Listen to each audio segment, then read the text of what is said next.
ในวันที่ 16 กรกฎาคม 2026 ที่กระทรวงป้องกันความสงบได้จัดกองประชุมคณะรับผิดชอบคนครัวปรับปรุงร่างคำสั่งว่าด้วยการเพิ่มทวีเวียกงานสกัดกั้นและแก้ไขปรากฏการณ์ย่อท่อในสังคม โดยการเข้าร่วมเป็นประธานของทานพลตรีกองสวัสดิ์บุญเดียงกรรมการสำรองศูนย์กลางพรรคของรัฐมนตรีกระทรวงป้องกันความสงบมีบรรดาคณะรับผิดชอบ4นำรวมบรรดาอนุกรรมการกองเลขาเนื้อในและภาคส่วนที่เกี่ยวข้องเข้าร่วม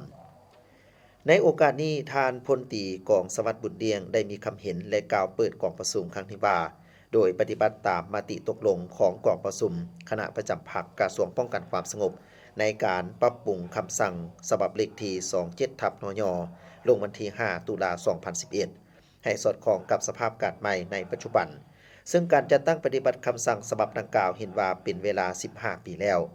ซึ่งในคำสั่งฉบับดังกล่าวประกอบมี4หัวข้อใหญ่และการได้กำหนดเนื้อในอยู่ในข้อที่3เกี่ยวกับเป้าหมายต้นต่อของปรากฏการณ์ย่อท่อในสังคมวิธีการมาตรการความรับผิดชอบในการสกัดกั้นและแก้ไขที่ต้องเอาใจใส่ในเฉพาะหน้าและยาวนานประกอบมีปัญหายาเสพติดอาชญากรรมประเภทต่างๆสถานที่มั่วสุมและภัยสังคมการฆ่ามนุษย์และการฆ่าโสเภณีแรงงานชาวต่างประเทศที่เข้ามาบ่ถูกต้องและปัญหาคนขอทานการส่อลาดบังหลวงอุบัติเหตุถึงท้องถนนแต่เห็นว่าการกำหนดดังกล่าวถ้าเทียบปัญหาปรากฏการณ์ย่อท่อที่พ้นเด่นเกิดขึ้นอยู่ในสังคมในปัจจุบันแม้นมีหลายปัญหาเกิดขึ้นเป็นต้นปัญหายาเสพติดการค้าขายและมีไว้ครอบครองอาวุธที่บ่ถูกต้องการปุ้นจี้ชิงทรัพย์ลักทรัพย์ค้าขายเถื่อนลักลอบขุดค้นแห่ทาสฆาตกรรมฆ่ามนุษย์ลักพาตัวฆ่าโสเภณีอาชญากรรมทางอินเทอร์เน็ตสแกมเมอร์การนำใช้ปัญญาประดิษฐ์หรือ AI ในทางที่บ่ถูกต้อง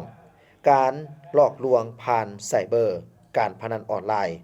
เกมออนไลน์การฟอกเงินการตั๋วยั่วหลอกลวงและฉ้อโกงการมั่วสุมสิ่งเสพติดและจัดตั้งเป็นกลุ่มแก๊งอาละวาดกวนเมืองของวัยหนุ่มการเปิดสถานบันเทิงและห้านกินดื่มกายกำหนดเวลาอุบัติเหตุตามท้องถนนปัญหาชาวต่างประเทศเข้ามาเคลื่อนไหว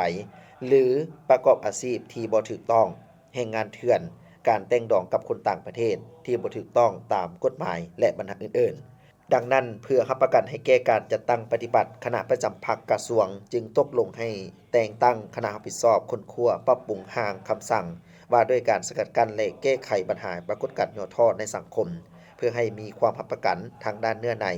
ให้มีความรัดกุมครบถ้วนสมบูรณ์บ่ให้มีช่องว่างในการจัดตั้งปฏิบัติและเมื่อได้ถูกรับรองก็สามารถจัดตั้งปฏิบัติได้อย่างมีประสิทธิภาพและประสิทธิผลกองประชุมในครั้งนี้จัดขึ้นเพื่อเผยแพร่ข้อตกลงแต่งตั้งคณะรับผิดชอบและปรึกษาหารือประกอบความเห็นเกี่ยวกับวิธีการขั้นตอนดำเนินการค้นคว้าร่างคำสั่งว่าด้วยการเพิ่มทวีเวียกงานสกัดกั้นและแก้ไขปรากฏการณ์ย่อท่อในสังคมฉบับปรับปรุงให้สำเร็จตามทิศชี้นำของการถึง